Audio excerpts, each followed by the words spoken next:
Hello and welcome to another edition of For the Record. I'm Sean Murphy. My guest today is Sandra Coulard. She is the Program Director for Connecticut Adoption Services, a program of Waterford Country Schools. She was on the show once before, but it was so long ago that I wasn't even the host of the show. So do we count that? I think we still count that. Yes, we count So that. we can still say welcome back. Thank you. So tell us about Connecticut Adoption Services, or would it be better to kind of sort of do a kind of a description of Waterford Country Schools first? Well, let me start with where our program started. Basically, Connecticut Adoption Services was an independent agency located in New London. Okay. When I came here before, we were in New London. And 2.5 years ago, we merged with Waterford Country School.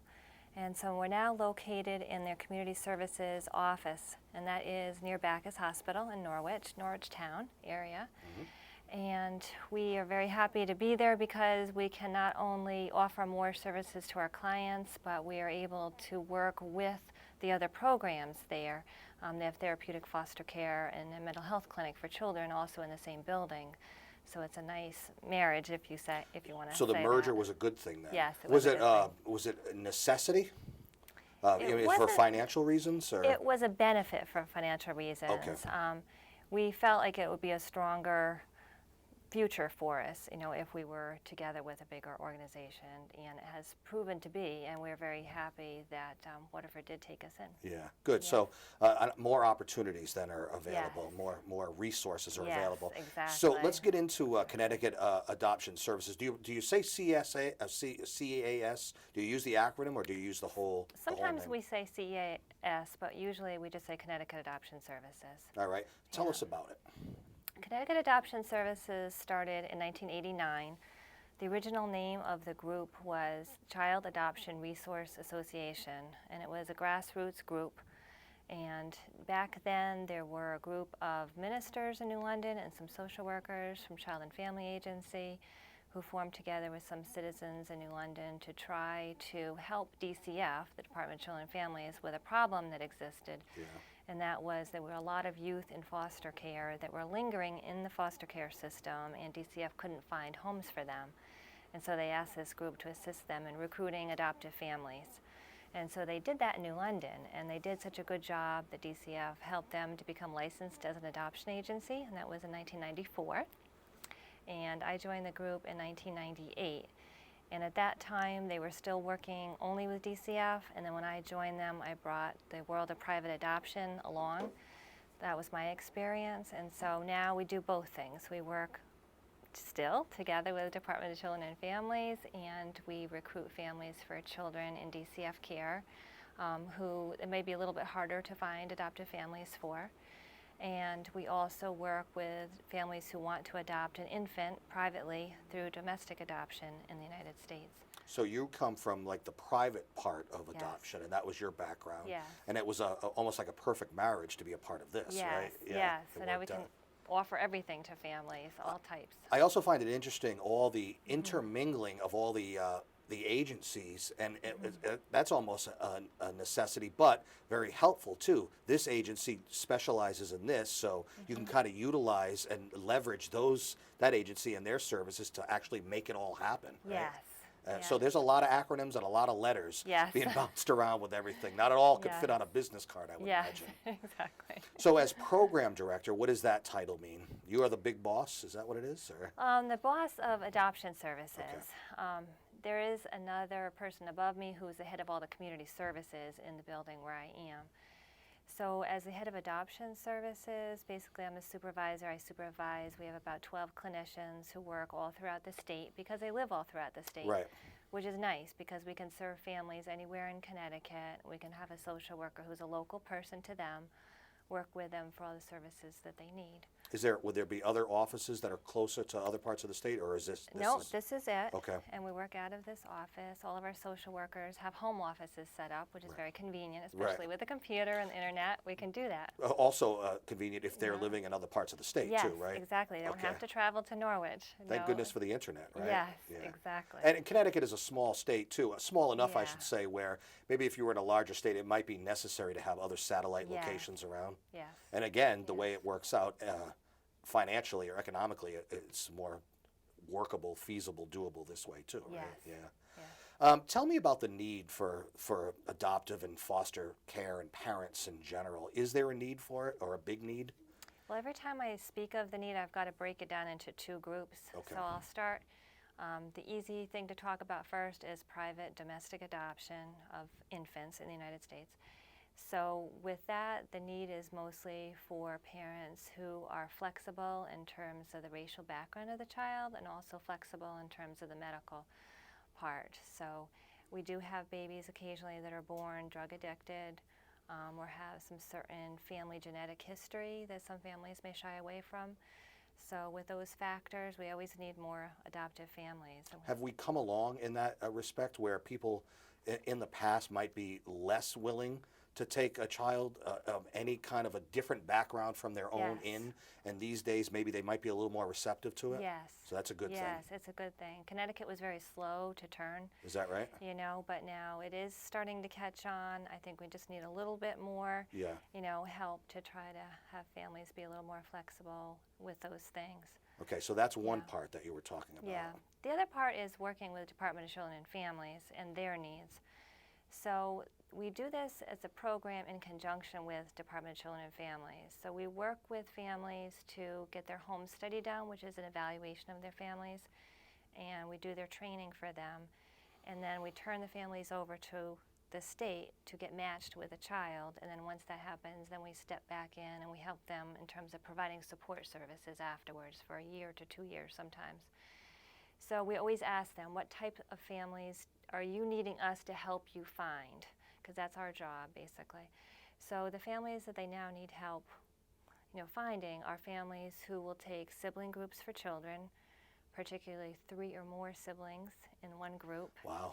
That's like It's a big you thing. almost had to, there was an expression on your face when Yeah. you said it, because when you say it, people, their eyebrows might raise. Yeah. Like, wow. Yeah. Wow. Oftentimes we get families to adopt 2 children. Once we go above 2, it's like a big step. And if you should Yes. present somebody to that option, they're like, I'm sorry, what? Excuse Yes. me. Yeah. What, 3 children or 4 children? We did have somebody licensed for 3 children about a year and a half, almost 2 years ago now, and they were matched with a group of 3 little girls. Wow. They were 1, 2, and 4 at the time, Wow.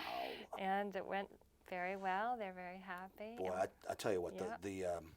the vetting process that you must have to go through with them, obviously for someone to be able to take 3 or more, Yes. obviously they have to be special in the sense of financially having the ability, time, space, house-wise. Yes. I mean, there's so many things, but we'll get into that. All of that. Yeah. All of that. Sometimes it's a family who does not have any children yet of their own, and that's like the family I mentioned earlier. But now we have a new family we're just licensing for up to 4 kids, and they're basically an empty nest family where they have grown kids who are between 18 and 25, 3. Now they have room because those older children have moved on and they have a big house and they have room for a sibling group. So You do realize that most parents, when the kids move on, then they're like, yay! Yeah, those are most of them. But there's a subgroup of families. Right. But then apparently, Yes. as I've just enlightened us all, Yes. there are people that go, okay, next. Yes. Who's next, Yes. right? Wow, and thank goodness for those people, right? Thank goodness is right. It's because very, very few.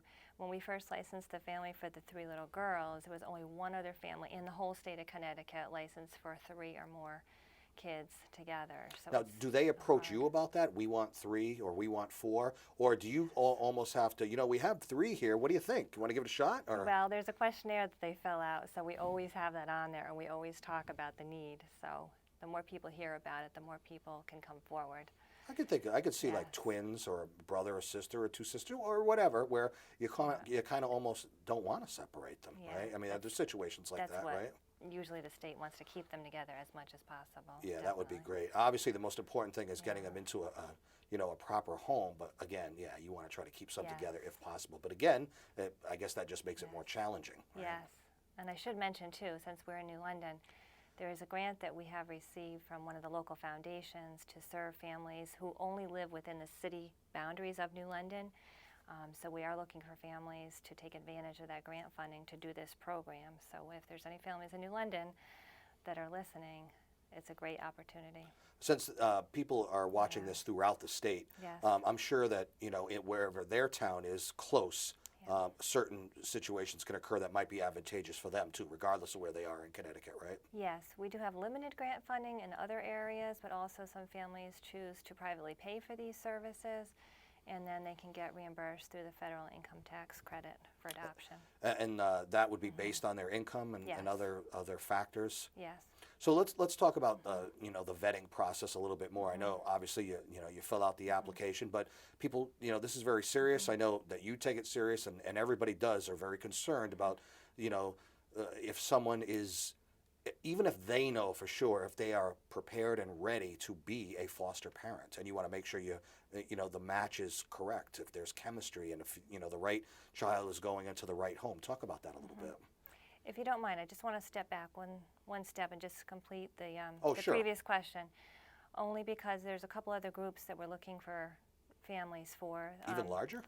Nope. Okay. But children that are a little bit older. Okay. Like older than about even 7 or 8 years old. That is a group and up, like 7 or 8 and above, up through 17. We are looking for families all the time for those. Is it more difficult to get Yes. them into homes because they're older? Yes. People have a tendency to want to Yes. adopt a younger child, Yes, right? usually 0 to 5 is the most popular age that we do see, but occasionally we do get families that will go a little higher, which is great because the need is really there. And the other need is for kids who have certain other medical or psychological issues going on, so families that are a little flexible that way as well. The kids that are a little bit older, do they get to a point where the older they get, the more unlikely it is that they could get adopted? I mean, are Yes. you in that type of Yes. situation, really? Yes, they do wait longer Yeah. because very few families will take a child who's, say, like 12 or 13. And especially. the children with medical conditions or needs that people would have to understand, they may want to do it, but it can be a daunting task for them. Yes, although they do get special training. DCF does have special classes, and some of the medical needs aren't as extreme as you would expect. I mean, some of them are just asthma, for instance, Yeah. or some things that's very treatable and very easy to learn how to help, kids with that. Gotcha. I want to take a break, so we'll get to that vetting question in a second and a lot more stuff. I'm going to have you give out the website so people can go and kind of Okay. learn more a little bit. Okay, our website is www.ctadoptions.org. All right. Sandra Coulard, Program Director for Connecticut Adoption Services, of the part of a program of the Waterford Country Schools. We'll take a break and come back. I'm Sean Murphy. This is For the Record.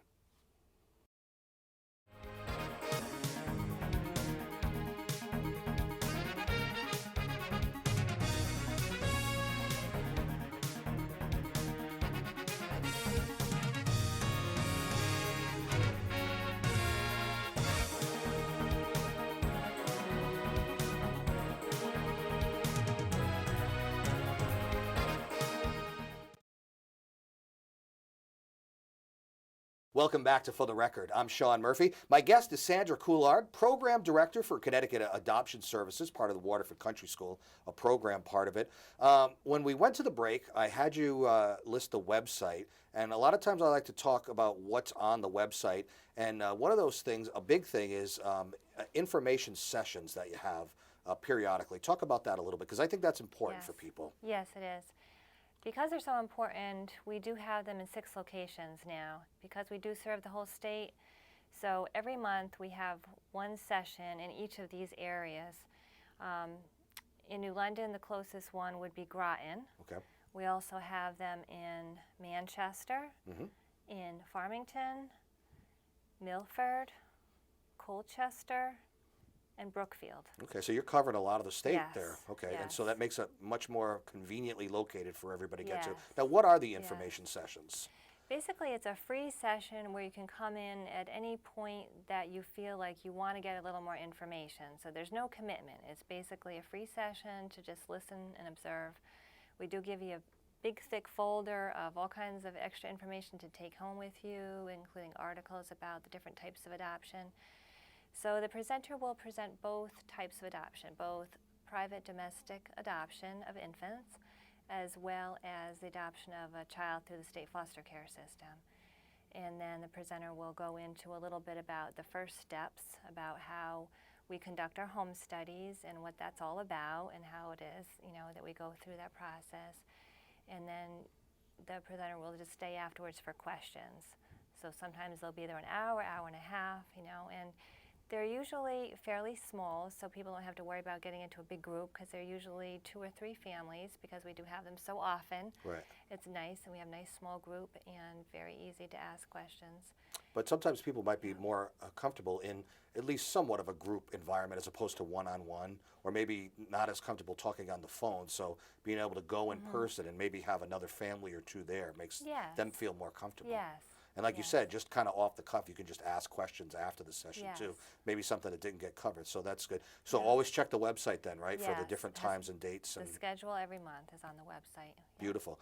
I want to get to the vetting stuff because I think that it's important because people always want to know what the process is, whether either from the point of view of someone looking to adopt or someone who's concerned about the background checks and the vetting process that takes place for potential foster parents. So can you speak on that? Yes, that's what we call the home study or the home evaluation. So when we start, families will fill out a complete application, and we usually meet with them 3 times in the home for private adoption or 4 times for DCF adoptions. And each time we meet with them, we have things that we collect from them to be able to go forward with our evaluations. So we have them do fingerprints that are then cleared through FBI. We have them do a name and date of birth check through Connecticut State Police.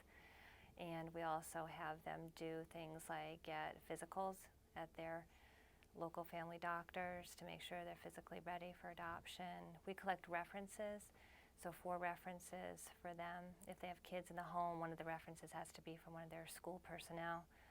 Could be a family member also.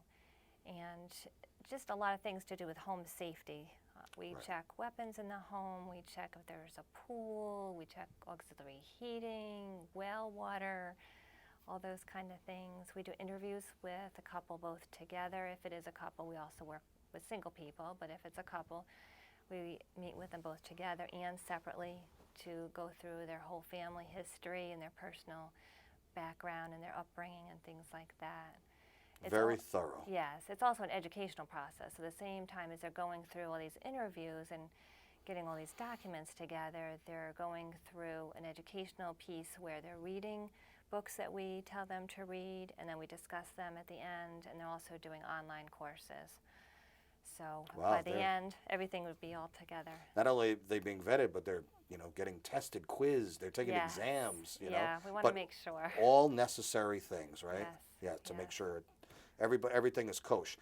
Here's another thing, and this is we talked a lot about the potential foster parents' willingness to accept maybe a child that might be racially different from them, maybe child with medical needs. Let's flip it to the parental side too. How about parents that may be they live an alternate lifestyle, sexual orientation differences? Yes. Talk about that. How far have we come?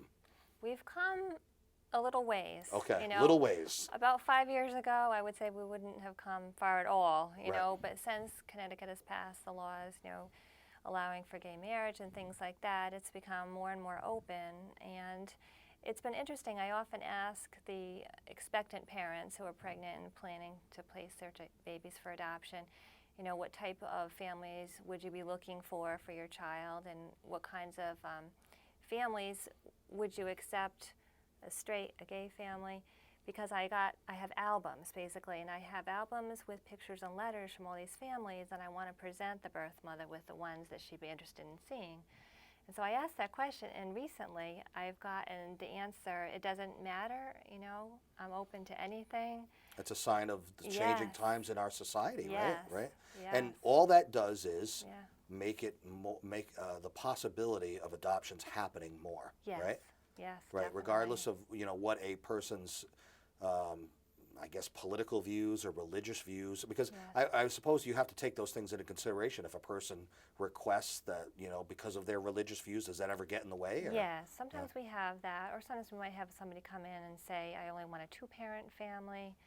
I do have sometimes people will say, I want a mom or a parent to be home with the child most of the time versus in daycare most of the time, things like that. So we will try to find families that will fit that, for her. Their specifications. Yeah. But obviously, the more open they are to the possibility of anybody adopting, the better chance that the child Yes. has, right? I mean, it's Yes. just simple math, right? Yes. Another thing I wanted to touch with you on is, I guess, openness is a word that you would use in the sense of the actual parents and the potential foster parent, and the ability for them to maybe know about each other, communicate with each other. Yes. That has changed a bit too, hasn't it? Yes, it's changed completely since I started. So I started in 1991 here in Connecticut, and at that time most of the adoptions were closed. Like there was no information shared between the birth family and the adoptive family. Now it's almost the whole other way. So most of the birth parents do meet the adoptive families. We still call it what we call semi-open adoption because they share mostly first names. They do meet, but we don't share all their identifying information. We don't share their last name. We don't share their address, unless the birth mother and the adoptive parents say, okay, we're ready to do that. But in the beginning, they just share first names. It's very nice that they usually get to meet, which is a wonderful step. And now, in terms of ongoing contact, almost all birth parents will ask for ongoing letters and pictures to be sent afterwards. Does it always go through you, though? Well, it used to always go through us. Now, they're bypassing you, huh? We suggest it, and it actually works better. Email works better, and they set up really specific email addresses just for this purpose. And then when they correspond, they can also ask questions, and sometimes they'll have a little bit of a dialogue there where that's not possible if they send letters to me. Right. It just stops. So this way, if one has a question, they can get an answer, they can go back and forth a little bit, and it's a much nicer situation overall. Why has it changed? What has caused the openness? I mean, it seems like it's a good thing. You could ask, why was it closed before? Is that what everybody wanted? That's a good question. It was closed. People think it was closed forever, and it was always that way before, but actually it was open, forever, and then we just closed it for a little while, and now it's kind of going back to the way it always had been, because research has shown that it's better for number one, for the adopted child to have the family members that are in a relationship with each other, and it helps the child as he or she grows to have more history and some degree of openness, so that if he or she has questions, they can ask, and things like that. What happens if it is still a closed situation, and as the child gets older, they're inquisitive, and sometimes they do want to know? Are they kind of in a tough situation where it has been requested that they not find out? Does that still exist? Well, at age 18 in Connecticut, they can go back to the adoption agency that handled the adoption, and they can ask for information, number one. They can also ask for a search to be done to try to locate the biological parents. So we do that as well. Wasn't there some recent law that changed in Connecticut regarding that? Yes. The recent law that was changed had to do with the birth certificate. Okay. So now kids who were adopted after 1982, they can have access to their birth certificate. They would go to the State Vital Records Department, and they would be able to get that. Now, as we wind down the show, this is a legitimate question for this topic. People hearing about adoptions, foster parents, things like that, there have to be misconceptions that people have about it, that maybe they didn't even realize it was actually the opposite. We learned a lot today, too. Are there misconceptions still about adopting, potential foster parent, things like that? The biggest misconception is that it takes a really long time to adopt a child in the United States, and that's absolutely a myth. Well, you do have to go through the vetting process, but maybe it's not as long as they might think, right? The home study mostly will take about 3 months to complete. Once the home study is complete, for families waiting for domestic infant adoption, the average wait nationally is 12 months. So it's not a long time. You don't want to decide on a Friday and pick up a child on Monday. Right. It just doesn't work that way. Right. And you should prepare yourself a little bit longer than that too, right? So, yes. But things are looking good then, Yes, right? very good. Good. So that's going to wrap up our show for today. One more time on the website for people to go and learn more, especially about those info sessions if you still have questions even after watching today's show, because that's important. Yes, the website is www.ctadoptions, with an S at the end, .org. All right. We'll put a graphic up on the screen for you, as you can see as well. Sandra Coulard, Program Director for Connecticut Adoption Services, part of the Waterford Country Schools. We learned a lot today. Thank you for being on the show. You're welcome. Thanks for having me. You can see this show and many others on our YouTube sites. Until next time, I'm Sean Murphy. This is For the Record. Take care.